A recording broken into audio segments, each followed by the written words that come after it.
Hello everybody, Simon Brazier here. I'm going to come at you with a little bit of different content than I usually do, all because I've just found out recently I'm going to be a father in September. So I'm going to do this little blog. I'm going to do it in different locations in Victoria, British Columbia. Right now here I'm at Gonzales Beach.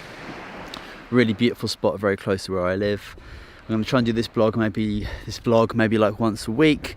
Hope you enjoy the content. Halfway through this video is going to be a little comical interlude of me asking current dads some interesting questions about their journey through parenthood. I hope you enjoy it. Check it out.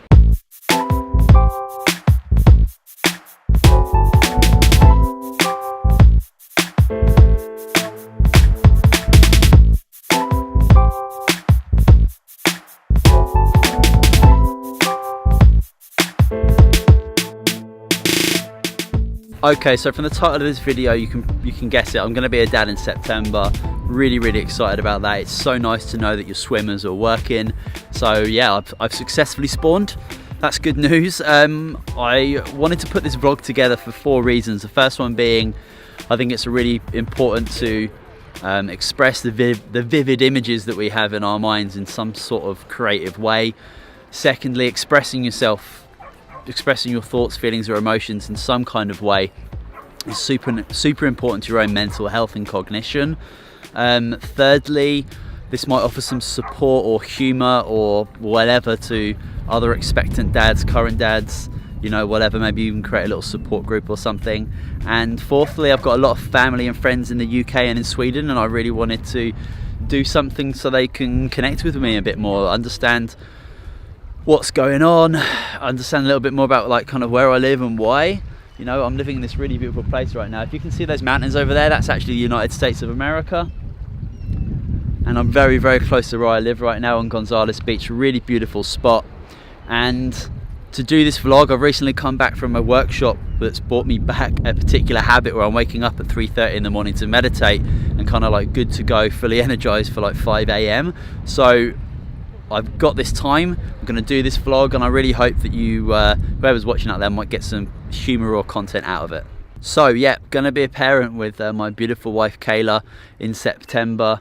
Kayla's embraced her impending motherhood with not grace, more like grudgery. It's been real difficult for her the first trimester. She's actually got a podcast that she's going to put out telling you all about the real truths about pregnancy, so you should check that out.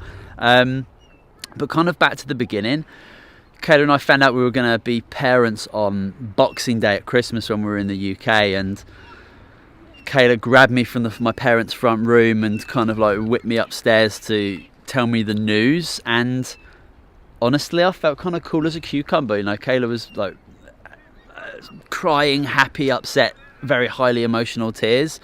I was just like super gracious and delighted that, you know, I just heard this phenomenal news that I knew at some point in my life, hopefully, that it was gonna happen, but there it was. And you know what, I felt actually so cool that when Kayla went to pee on the stick in the bathroom, I went to the front room to just kind of hang out and wait. And then she came in and grabbed me. Like, I kind of totally forgot that she'd gone there to do that. So I don't know if that's just my lack of attention. She might have something to say about that, but I've pictured the day that I'd find out that I was going to have kids a long time ago, just as I knew that I was going to end up finding a beautiful, wonderful wife like I've done. So you could kind of say that I've felt like I slightly emotionally trained myself for this moment. And honestly, if you try planning something in your mind, you know, a highly emotional experience that you might have in the future, if you go over it enough times in your head and play it out, you can kind of condition your body and your mind to react in an appropriate way, I want to say. Like, not kind of like immediately diving into fear or rage or anger or anxiousness or depression or something like that, but you can actually prepare yourself to enjoy that moment with joy, with gratitude, with grace, rapture, you know, like kind of the only truly way that kind of news should really spark you, I think.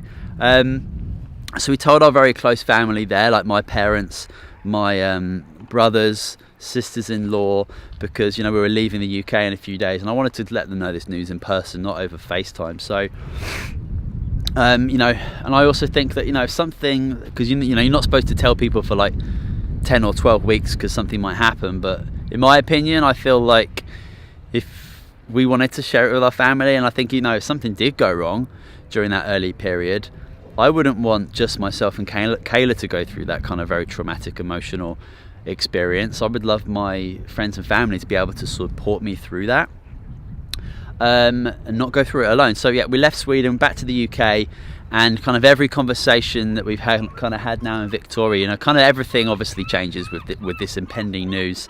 You know, some in big ways, like, you know, where you're going to live, big finances and things like that. And then small things like, where are we going to put the crib? What are we going to call this little new being? But kind of like, ultimately, everything's different, and it will be forever, you know. All new thoughts, all new feelings, all new emotions. And as promised, here's a comical interlude. What were your first initial thoughts or words when you first found out that you were going to be a dad? What the fuck are you talking about? You're pregnant. I think they were swear words, so I was terrified when I first found out, for sure. No more uninterrupted sex with my partner. First thing that came to my mind. Really? Intimacy. Gone. Intimacy gone. I was just over the moon excited.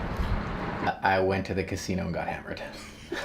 Holy shit, I am not going to be able to go on my trip to Australia anymore. No, I was super happy. I jumped. I think the first thing I did, I called her a liar, actually. I was excited. I thought it was going to be like the greatest time of my life. Yeah, that was your initial thoughts. Yeah, really. Like, I was no fear, no apprehension, no nothing. I just thought it was great. Who's the dad? I said unbelievable. I was not ready for it. I'm like, no. And after that, I just came back to myself, and I'm like, okay, this is the path, and then I have to take it. And now I can tell you, I'm more than happy.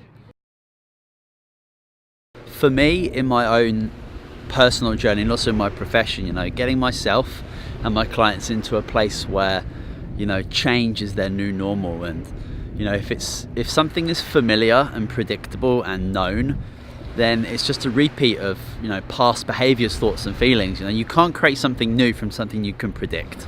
And our brains really are just this massive, complex, wonderful record of the past. And when we kind of live by the same thoughts, feelings and behaviors every single day, all we're doing is repeating that past. So it becomes very, very difficult to create something new in your future. If your external world is constantly reminding you of kind of who you think you are as a personality, and you can keep continually predict what's going to happen, and every day seems kind of familiar and mundane, then all we end up doing is we're just continually living in this like kind of past predicted life. So what I'm getting at here, meaning like, how can anything new come up for you when you can already predict it? You can't, it's impossible. So it's only logical that if you do want something new to come around, then the familiar, what you do day by day, has to fall to the wayside. And if you don't put those things to the side, you know, then you're just living by the same predictable past, which in turn will create the same predictable, familiar future. But this is really powerful to know, because now you can start thinking, feeling and end up becoming the person you want to be. So since we've been back in Canada, we've done all the scans, done some midwife stuff, and gone to check out a place where Kayla might potentially give birth, which is really exciting to take a look at that future. But I'd love to kind of get into more the emotional side of things, and how this news and this new future that awaits me as well as us, how how that's changed my relationship with myself and with Kayla. So Kayla's first trimester has been real hard, like nausea, 24-hour, feeling shit, fatigued, tired. Been really difficult for her for sure. And you know, if you do know her, perhaps send her a little message of love and let her know that you're thinking of her. I think nice words from nice people is only going to benefit you in a positive way. There's no doubt about that. If you do know me quite well, I do have this constant, sometimes probably annoying, constant energy and kind of high mood. And sometimes that makes me have expectations on other people, which I think, when I actually kind of think about myself thinking that, yeah, it's actually kind of unfair to kind of expect other things from other people. You know, we're all individuals, right? So yeah, that expectation I might have on some of those things, I feel actually is quite unfair of me to expect that, and it's kind of selfish. For example, when Kayla's feeling maybe fatigued or tired, I might suggest exercise or changing her environment or something like that, you know, which can be quite annoying. I do that quite often, and now it's kind of evolved into me kind of saying, you know, how exercise helps me and makes me feel really inspired. It's really kind of like a backdoor suggestion, you know, another expectation, another unfair expectation of me onto another person. So really, yeah, that isn't really fair to have that expectation, I don't think. And honestly, it's kind of not really my job, and it's a really normal thing to not feel super great all the time, or to feel tired, or to feel fatigued. You know, that's an internal sensation that we should listen to, not necessarily all the time try to immediately change it. So I've certainly learned in these first 2 months of Kayla's very difficult physical and emotional first trimester is that we should always give ourselves permission to feel tired, feel depressed, feel anxious, feel whatever, and really sit with that and, you know, digest it, not necessarily just change your environment immediately and kind of change your way you're thinking. You know, I think it's really important to process stuff like that. You know what, at the end of the day, like, growing another human being inside of you takes significant resources away from you, and the dynamic of your genetic energy going from taking care of you is being completely shifted to taking care of this new being. That's a really big, crazy shift in workflow, and it's naturally going to come with kind of natural organic side effects.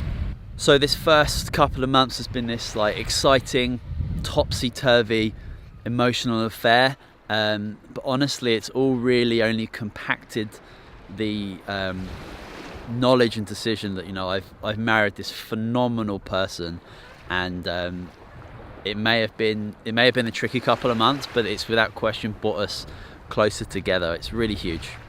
And you know what bigger test than a new baby coming in the world to test a relationship, test yourself as an individual, like who you are, and like really kind of check into that.